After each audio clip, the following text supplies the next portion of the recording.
Hello and welcome to Handpanuary week 2. This week we are looking at our coordination and improving our coordination between our right and left hand. Today I want to look at the autopilot technique. We're actually going to look at this for the rest of the week. We're just going to look at a bunch of different ways that we can use it, as I know a lot of you have been asking for it. And that is, one hand is going to play a groove and the other hand is going to play a melody. Today we'll just start with scales so that we can slowly build that up, and then throughout the week we'll pick that up and make it more and more complicated as we go. So to start with, I invite you with your dominant hand to just play this incredibly simple groove. And I'm muting the ding with my thumb, and then I'm slapping the edge of the pan with as much of the flesh of my finger as possible, getting a nice strong strike. Great. Now with the other hand, I invite you to practice your one-handed scale.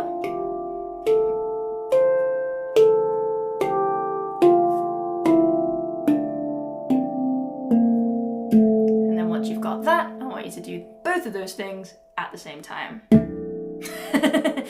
And not do that. So while one hand is muting, the other hand needs to be playing an open note. There's the first challenge.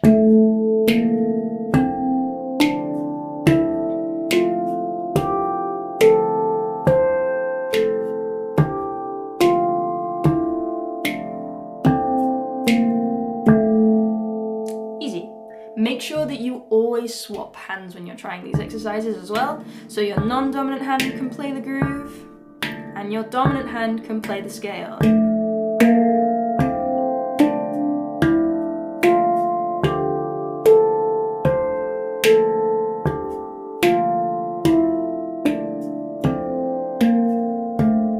Now, for the purpose of keeping these videos short as possible, not going on for hours, I'm not going to be demonstrating everything on both sides. Just make sure that you do practice that because it's incredibly important. So next step is being able to do those things in between each other. That was happening at the same time. Now let's try that melody after, in between each strike of the groove.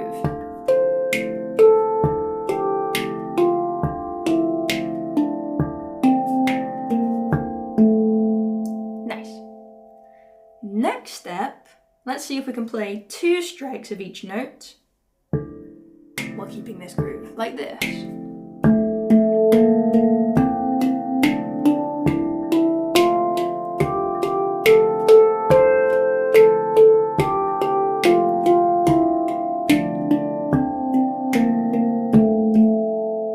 Brilliant. So again, I invite you to keep practicing that over and over and over again. Pause this video, come back to it once you're comfortable with it. The next step from here is to find a groove that you like. It could be one that I've taught on my YouTube channel. It could be one that you've learned from another course, one you've been playing around with. See if you can one-handify it. So just play it with only one hand rather than hand-to-hand style as we usually would. And then see if you can play a scale at the same time. So I'm going to demonstrate with one of my favorite rhythms. 3-3-2 pattern, right? 1 2 3 1 2 3 1 2 1 2 3 1 2 3 1 2 3 1 2 3 1 2 1 2 3 1 2 3. So I'm playing open, mute, slap, open, mute, slap, open. And actually, instead of slapping over here, cheating a little bit, keeping it on the shoulder of the ding.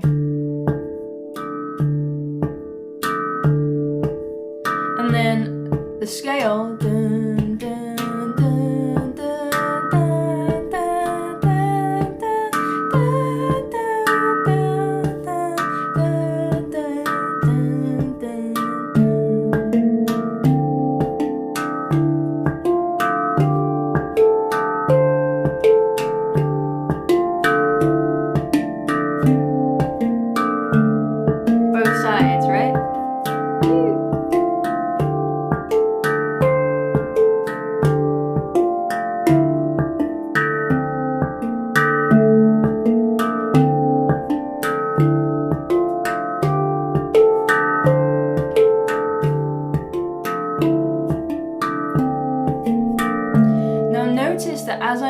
the scale, sometimes I have to adapt a little bit the way that I'm playing in order to not get tangled up with myself. So there are a couple of times there where instead of striking with my thumb, I adapted and I struck.